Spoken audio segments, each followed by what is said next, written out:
We often think about the ocean surface, right? Like picturing beautiful coral, maybe some dolphins. Yeah. Yeah, that's all real. But just underneath that surface, there are some creatures that are, well, pretty astonishing. Some are equipped with defenses or attacks that can be lethal, like really fast. Okay, let's get into this.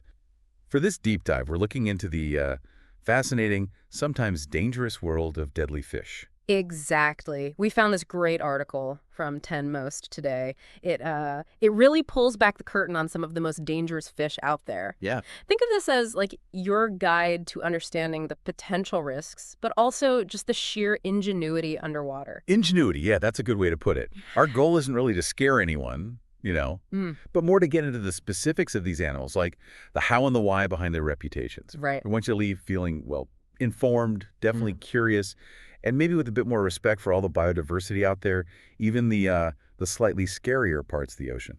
So this underwater lineup, who's first?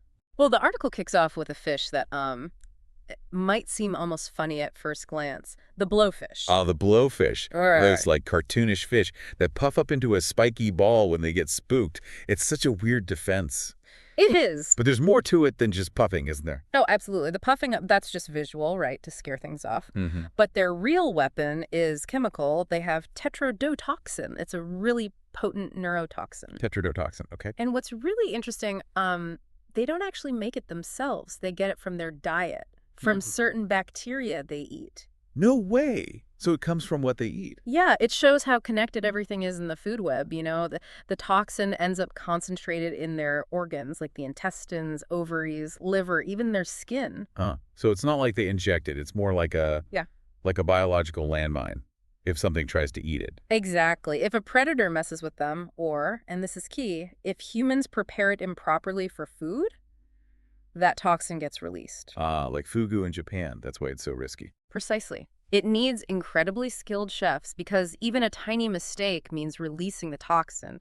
It blocks nerve signals, causes muscle weakness, paralysis, and yeah, it can lead to death. Wow. It's kind of mind-blowing that something so, I don't know, almost goofy looking carries that kind of danger. Yeah. And they're common in places like Indonesia, tropical waters. Good to know.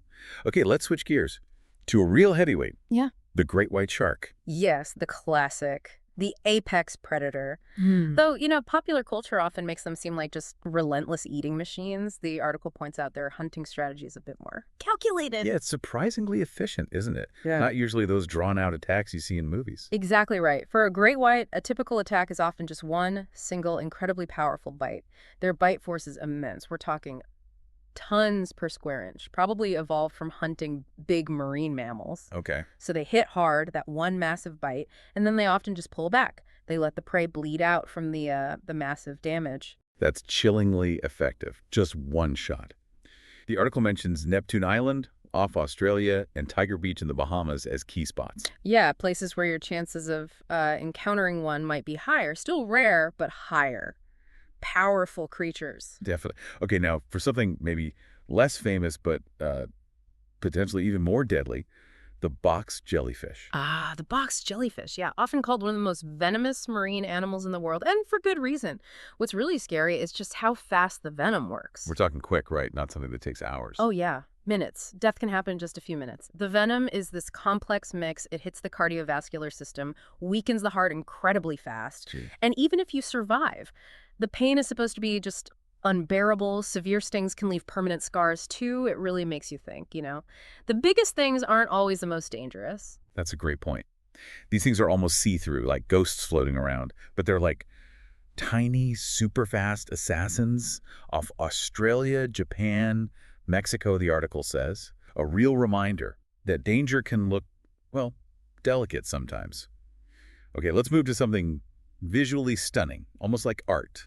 The red lionfish. The red lionfish, yeah, they are beautiful. Those striking zebra stripes, the long flowy fins, native to the South Pacific. People love them in aquariums. Very popular. But that beauty, it hides a pretty painful defense. I'm guessing those long spines are involved. They look sharp. Exactly. Those spines are venomous. If a lionfish feels threatened, it flares them out as a warning. If something keeps bothering it, it'll actually turn and jab with its dorsal spines. Ouch. Now, the sting usually isn't fatal for a healthy adult human, but the article stresses it causes intense pain, can also cause breathing problems, nausea. So look but don't touch. Definitely. It's also interesting the article mentions they've become invasive in the Caribbean. Yeah, that's a whole other issue. Shows how humans moving species around can really mess up local ecosystems. True. Okay, next up, the moray eel. Mm-hmm. There's something kind of, I don't know, creepy about them, peeking out of rocks. Their look definitely adds to that feeling, yeah. And the article calls their jaws murderous, which sounds about right. They have these really firm, sharp teeth. Built for grabbing and holding prey, their bite can cause serious cuts. And probably get infected easily, too. Good point. Yeah, often bacteria in their mouths, so infection's a real risk. The main advice is just, don't bother them, leave them alone in their holes. Makes sense. Let sleeping eels lie, especially ones with teeth like that. And there are lots of different kinds, right? Like 80 species. Around 80, yeah. Mostly in shallow tropical, subtropical waters. Hiding in reefs, rocks. The article mentions places like Egypt, Mexico, Belize as spots where divers might see them. Good to keep in mind for reef explorers. Okay, now the tigerfish. The name alone kind of tells you something. It really does. The article basically says, treat them like you'd treat a tiger on land with caution. Avoid them. Their standout feature is those sharp, prominent teeth. You can see them even when their mouth is shut. Really? Okay, that's intimidating. Yeah. And they have those distinct stripes running lengthwise down their body. The pattern changes depending on the species. So with the tigerfish, the name and the teeth pretty much say it all. Steer clear. All right, now for something that gets into really weird and frankly kind of disturbing territory. The candiru. Ah, the candiru, yeah. This is a tiny parasitic catfish, lives mainly in the Amazon River, nicknamed the vampire fish because it feeds on the blood of other fish, usually gets into their gills. Okay, vampire fish is already unsettling. But isn't there that story, the really infamous one? That's the one. The article mentions these anecdotal stories, the ones that really get people's attention, and maybe nightmares. You mean the stories about it potentially swimming up? Yeah. Well, into humans through the urethra. Exactly that. The article touches on this alleged idea that they're drawn to urea, to urine in the water. And in these rare and honestly pretty debated cases, they might enter the human urethra, which would cause bleeding, intense pain, inflammation, potentially even death in extreme situations. Oh my God. Now, it's worth saying, these accounts aren't always, scientifically proven. It's controversial. Yeah. But it's definitely cemented the candiru's reputation in local stories. That is. Right. Yeah. That's the kind of thing that makes you think very carefully before wading into the Amazon River. Found in Bolivia, Peru, Ecuador, the Amazon basin. Wow. A very specific kind of creepy. Okay, moving to something with a more shocking reputation. The electric eel. The electric eel. Yeah. Always fascinating, their ability to generate electricity. Though, fun fact, despite the name, they aren't actually true eels. They're a type of knife fish. Huh. Didn't know that. And they use those powerful electric shocks for two main things. Stunning prey makes it easier to catch, and also defending themselves against predators. And these aren't just little static zaps, are they? It's serious voltage. Oh, yeah, absolutely. Okay. The article says they can generate between 330 and 650 volts. That's definitely enough to give a human a significant, possibly dangerous shock. Yeah. And they get pretty big, too, up to maybe 2.75 meters long, way up to 22 kilos. They live in freshwater in the Amazon basin, another amazing creature from that ecosystem. Incredible. Okay, next on the list, piranhas, another name everyone knows. Sharp teeth, feeding frenzies. Piranhas. Yet the name alone brings up those images, doesn't it? Schools of fish with super sharp teeth. Totally. And that reputation for sharp teeth, it's spot on. The article mentions their bite force is incredible, like many times their own body weight. They can tear through flesh, even crush bone. Allows them to take down surprisingly large animals pretty quickly, especially when they work together. Right, the swarm effect. Definitely something to avoid.